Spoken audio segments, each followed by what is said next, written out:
Hello everyone, once again welcome back to my channel study ship with Haq sister. तो आज के इस video में हम एक नॉवल पढ़ने जा रहे हैं जिसका नाम है द सेल आउट, जिसे पॉल बीटी के द्वारा पब्लिश करवाया गया था 2015 में। ये नॉवल एक फिक्टिशियस नॉवल है जिसका टोन सटारिकल है और इस नॉवल में रेशियल रिलेशन जो कि यूएस में प्रिवलेंट था उसके बारे में बातें की गई है। इस नॉवल के पब्लिकेशन के बाद पॉल बीटी पहले अमेरिकन बन गए जिन्हें मैन बुकर प्राइज से नवाजा गया। तो बिना टाइम वेस्ट किए अपनी नॉवल को, जिसका नाम है द सेल आउट, तो स्टोरी को स्टार्ट करने से पहले हम कुछ मेजर कैरेक्टर्स के बारे में यहाँ डिस्कस कर लेते हैं। इस स्टोरी के मेन कैरेक्टर हमारे नैरेटर है। नैरेटर का कोई नाम नहीं है, इंटायर स्टोरी में इन्हें मी करके एड्रेस किया गया है या बॉन बॉन कर। ये पूरे स्टोरी को ये नैरेटर ही नैरेट करते हैं। ये पूरी स्टोरी नैरेटर के अराउंड रिवॉल्व करती है। इस स्टोरी की सेकेंड कैरेक्टर है नैरेटर के फादर।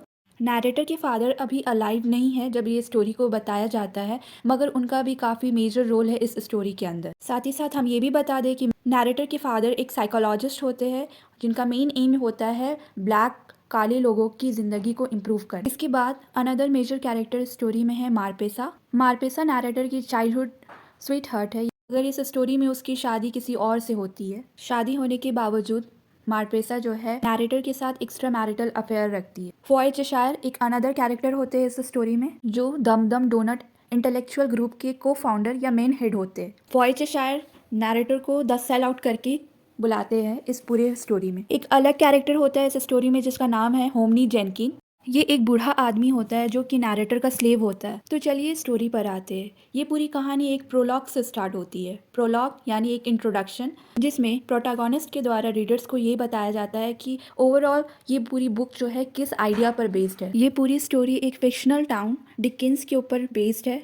डिकिन एक इमेजिनरी प्लेस है यूएस में। तो प्रोलॉग के अंदर नैरेटर ये एडमिट करते हैं कि ये काफ़ी सरप्राइजिंग है सुनना किसी ब्लैक मैन से कि उसने आज तक जिंदगी में कोई क्राइम कमिट नहीं किया है। नैरेटर ये बताते हैं प्रोलॉग के अंदर कि उन्हें अरेस्ट कर लिया गया है यूएस पुलिस के द्वारा, और साथ ही नैरेटर ये भी कहते हैं कि उन्होंने ऐसा कोई बड़ा क्राइम नहीं किया है जिसकी वजह से उन्हें अरेस्ट कर लिया जाए। नैरेटर ने अपनी ज़िंदगी में ऐसा कोई भी काम नहीं किया है जिसको लेकर पुलिस उसे अरेस्ट कर ले, मगर दो ऑल्सो यूएस की पुलिस ने उसे अरेस्ट कर लिया है और आज उसकी कोर्ट में पेशी है या हियरिंग है। आज की कोर्ट के सेशन में ये बताया जाएगा कि नैरेटर को या तो सजा होगा या तो उसे बरी कर दिया जाएगा। नैरेटर अभी हाथों में हथकड़ी लगाए सुप्रीम कोर्ट के अंदर है और उनकी केस की थोड़ी देर में सुनवाई है। नैरेटर की केस का नाम है मी versus the United states of America.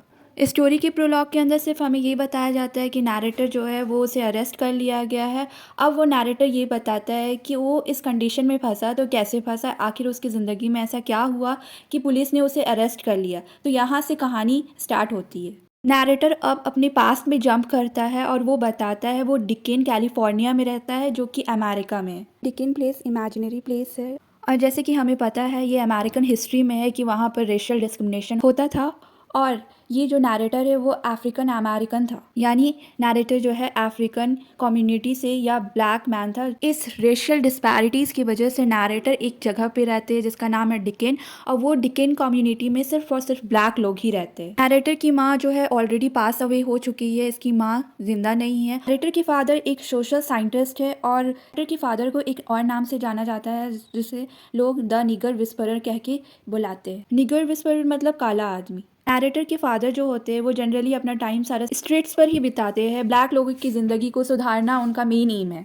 Narrator teenage boy होते हैं तो उनको लगता है वो एक एवरेस्ट सी जिंदगी गुजारेंगे इस डिकेन सिटी में, मगर उनकी लाइफ में एक ट्विस्ट आ जाती है कि अचानक से उसके फादर और डिकेन दोनों डिसअपेयर हो जाते हैं और नैरेटर को इसका कोई भी आइडिया नहीं होता है कि क्या हुआ उनकी ज़िंदगी। नैरेटर ये बताते हैं कि उनके फादर को अमेरिकन पुलिस के द्वारा शूट आउट कर दिया गया बिकॉज वो किसी चीज़ को लेकर प्रोटेस्ट कर रहे थे। इस चीज़ के लिए नैरेटर को $2 मिलियन भी दिया जाता है क्योंकि उसे पुलिस के द्वारा मार दिया गया था। नैरेटर को अपनी माँ के बारे में कुछ भी नहीं पता, सिर्फ इतना छोड़ के कि उसकी माँ का नाम लॉरेल लेस्कुक था। नैरेटर के फादर की डेथ के 5 साल बाद डिकेन को आराम से इस कैलिफोर्निया के मैप से हटा दिया जाता है, रिमूव कर दिया जाता है। यहाँ तक कि साइन बोर्ड जो कि बताती है डिकेन सिटी है ये या डिकेन एक आउटस्कर्ट विलेज है, उसे भी रिमूव कर दिया जाता है।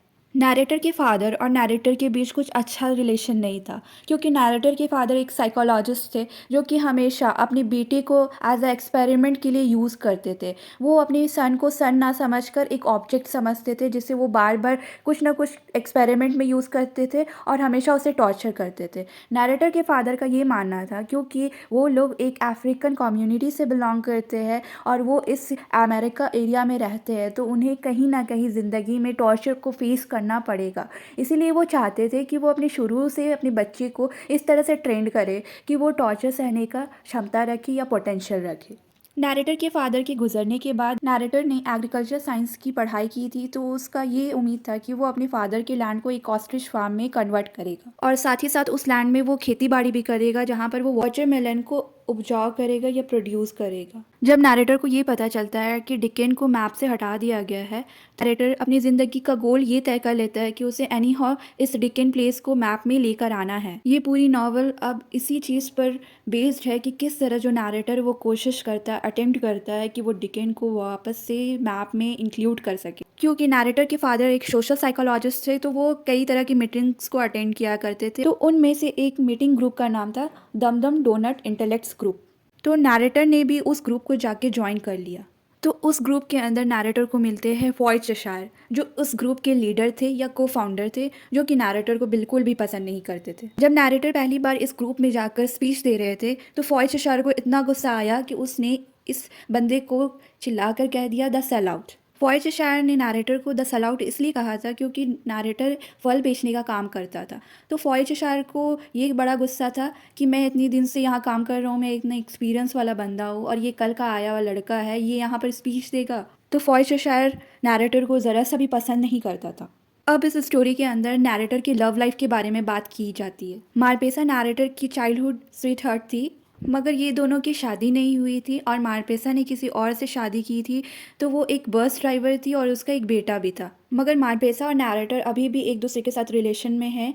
अब इस स्टोरी में एक नए कैरेक्टर की एंट्री होती है, जिसका नाम है होमनी जेनकिन। होमनी जो है वो नैरेटर का नेबर होता है और इस होमनी को अमेरिका के अंदर कई सालों तक स्लेव बना कर रखा गया था। अमेरिका के वाइट लोग उसे स्लेव बना के रखे थे और वो कई सालों तक स्लेवरी का काम किया था।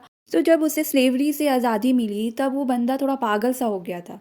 मतलब कि होमनी को अगर जब तक कोई टॉर्चर नहीं करे तो उसे ख़राब लगता था, क्योंकि वो बचपन से एक स्लेव बन के रहा था, वो हमेशा दूसरों की टॉर्चर को सहता था। तो उसे अब वो ख़राब लगने लगा था कि अब मुझे कोई टॉर्चर क्यों नहीं कर रहा। फ्री रहना उसे पसंद नहीं था और कह सकते हैं कि उसका माइंडसेट वैसा हो गया था। होमनी ये चाहता है कि वो किसी का गुलाम बनकर रहे। होमनी थोड़ा सा मेंटल अब नॉर्मल हो चुका था और उसे हमेशा आदत हो चुकी थी कि किसी की गुलामी करने का, किसी का गुलाम बनकर रहने का। तो इसी डिप्रेशन में आकर वो एक दिन सुसाइड के लिए अटेम्प्ट करता है। मगर जब वो सुसाइड करने जाता है, तब उसी वक्त नैरेटर आके उसे बचा लेता है। तो अब होमनी कहता है कि आपने मुझे बचाया है, नैरेटर ने उसे बचाया है, तो अब मैं आपका गुलाम बन के रहूँगा और नैरेटर उसके मास्टर बन के रहेंगे। होमनी कहता है नैरेटर को कि आप मुझे जितना भी टॉर्चर कर सकते हैं करिए, मुझे अच्छा लगेगा, मगर मैं आपका स्लेव बन के ही रहूँगा। ये एक स्लेवरी का नतीजा था कि उसकी माइंड की जो पोजीशन थी होमनी की, वो कुछ इस तरह से हो गई थी कि वो शुरू से जो है स्लेवरी ही को देख रहा था। एंटायर स्टोरी में नैरेटर जो है वो होमनी को एज अ फ्रेंड ट्रीट करता था, मगर होमनी जो है वो नैरेटर को एज अ मास्टर की तरह देखता था और होमनी खुद को अपने नैरेटर मतलब मास्टर का जो है स्लेव समझता था। अब इस स्टोरी में एक दिन होमनी का बर्थडे आता है और नैरेटर ये डिसाइड करता है कि वो लोग होमनी के बर्थडे को सेलिब्रेट करेंगे। क्योंकि होमनी एक अनस्टेबल माइंडसेट से गुजर रहा था, इसीलिए नैरेटर उसे उस स्टेट से निकालना चाहता था। तो वो लोग ये डिसाइड किए कि वो लोग होमनी के बर्थडे को सेलिब्रेट करेंगे। अब सवाल ये था कि वो इस बर्थडे को कहाँ सेलिब्रेट करे, तो इस पर्पज़ के लिए मारपेसा की बस को चूज़ किया गया। नैरेटर ने ये डिसाइड किया कि होमनी के बर्थडे सेलिब्रेशन के लिए वो लोग मारपेसा के बस को चूज़ करेंगे और वहीं पर बर्थडे सेलिब्रेट होगा। तो जब ये लोग सब बस पर थे, तब एक इंसिडेंट हुआ कि उस बस में एक वाइट वुमेन चढ़ी। क्योंकि होमनी को आदत था वाइट लोगों की गुलामी करने का, तो उसने क्या किया, अपनी सीट को उस वाइट वुमेन के लिए रिजर्व कर दिया या उसे दे दिया। क्योंकि होमनी के माइंड में ये बैठा हुआ है कि वाइट पीपल ज़्यादा डोमिनेंट होते हैं और हमें उन्हें इज्जत देना चाहिए। अगर कुछ भी हो तो हमें खड़े हो जाना चाहिए या अपना चीज़ उन्हें सौंप देना चाहिए। तो जब होमनी ने उस वाइट वुमेन को अपना सीट दे दिया, तब उसे काफ़ी प्राउड फीलिंग आई, क्योंकि उसे लगा कि उसने काफ़ी अच्छा काम किया है। तो नैरेटर ये डिसाइड करता है कि वो बस कि एक सेक्शन को सिर्फ वाइट पीपल के लिए रखेगा और दूसरे सेक्शन को ब्लैक पीपल के लिए। ये आइडिया मार्पेसा को नहीं पसंद आता है क्योंकि मार्पेसा भी एक ब्लैक वुमेन है। तो मार्पेसा नैरेटर से थोड़ा गुस्सा हो जाती है और बाद में वो कहती है कि इसीलिए उसने नैरेटर को छोड़ा क्योंकि वो सेल आउट है, बिकाऊ है। अब मार्पेसा नैरेटर को अपनी बेस्ट फ्रेंड से मिलाती है जिसका नाम है करिश्मा। करिश्मा जो है वो एक स्कूल की असिस्टेंट प्रिंसिपल है।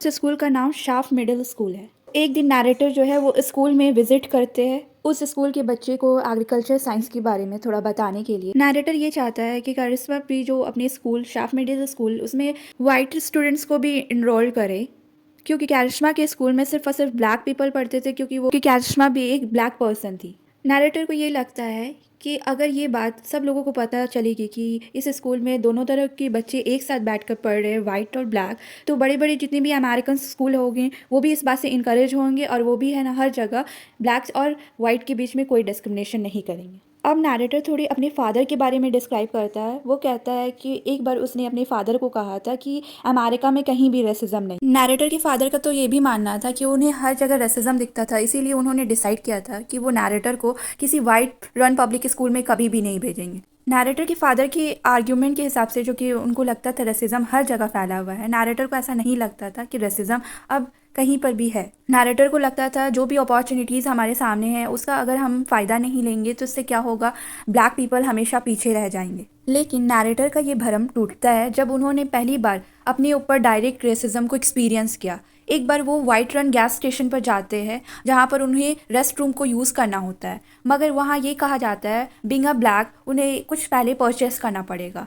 तो नैरेटर ये डिसाइड करते हैं कि वो एक कोक परचेस करेंगे। उस कोक का नॉर्मल प्राइस 7 सेंट्स था, मगर जस्ट बिकॉज नैरेटर जो है वो एक ब्लैक पर्सन होते हैं तो उन्हें उसी सेम कोक के पैसे दुगने देने पड़े। जो ऑलरेडी कोक की प्राइस थी वो 7 सेंट्स थी, मगर नैरेटर को उस सेम कोक के लिए $1.50 चुकाने पड़े। अब इस स्टोरी में नैरेटर ये बताता है कि किस तरह से उन्होंने कई सारी अटेम्प्ट किया ताकि इस डिकेन सिटी को वापस से मैप में लाया जा सके।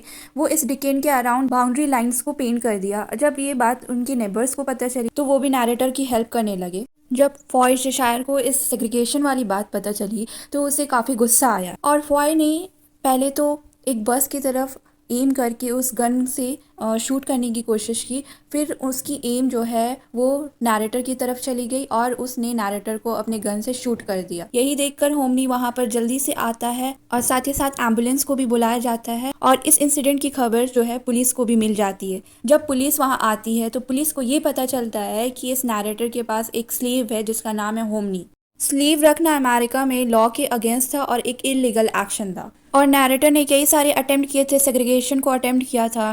रेसिज्म की वजह से वो सेग्रीगेट करना स्टार्ट किए थे काफ़ी सारे प्लेसेस को। तो ये सारे अटेम्प्ट को लेकर नैरेटर को अरेस्ट किया गया था और अब इस इंसिडेंट को बीते हुए 5 साल हो चुके हैं। अब नैरेटर जो है इस स्टोरी में वापस प्रेजेंट में आ जाता है जहाँ वो कोर्ट में खड़ा है और आज उसकी केस की कोर्ट में सुनवाई है। तो जब इस केस की हेयरिंग चलती है तो होमनी ये स्टेटमेंट देता है कि नैरेटर ने मुझे स्लेव बना के नहीं रखा था, मैं अपने विल से अपने मन से नैरेटर का स्लेव बना था। स्ट्रॉन्ग प्रूफ और एविडेंट की वजह से नैरेटर की जीत हो जाती है और उसे जेल से रिहा किया जाता है। ऐसा इसलिए भी होता है कि उस वक्त बराक ओबामा जो है वहाँ के प्रेसिडेंट बन गए थे और ये काफ़ी बड़ी बात थी कि जो अमेरिका के पहले ब्लैक प्रेसिडेंट थे। बराक ओबामा अमेरिका के पहले ब्लैक प्रेसिडेंट थे, इसीलिए नैरेटर को फ्री कर दिया गया क्योंकि रेसिज्म के आधार पर आप किसी को सज़ा नहीं दे सकते। बराक ओबामा के प्रेसिडेंट बनने से अमेरिकन पीपल की मेंटालिटी में काफ़ी चेंजिंग आया था। रेशियल डिस्क्रिमिनेशन जो कि काफ़ी प्रेवलेंट था अमेरिकन सोसाइटी में वो ऑलमोस्ट ख़त्म हो चुका था। नॉवल के एंड में ये होता है कि होमनी जो है नैरेटर को किस करता है और ये कहता है कि वो स्लेवरी छोड़ता है। मार्पेसा और नैरेटर ये डिसाइड करते हैं कि वो हमेशा एक दूसरे के साथ रहेंगे। मार्पेसा और नैरेटर एक दिन बैठ के टीवी देखते हैं जिसमें वेदर की रिपोर्ट दी जाती है और साथ ही साथ उस रिपोर्ट में डिकेन को भी इंक्लूड किया जाता है अदर सिटीज़ के साथ। नैरेटर को ये देखकर काफ़ी खुशी होती है और फिर वो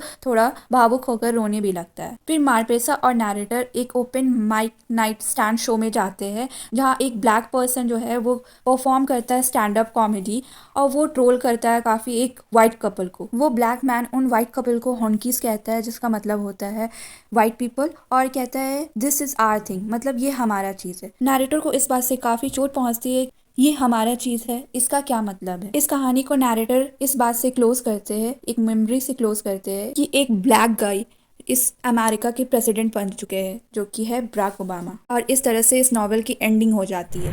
तो ये थी हमारी novel the sell out by Paul BT.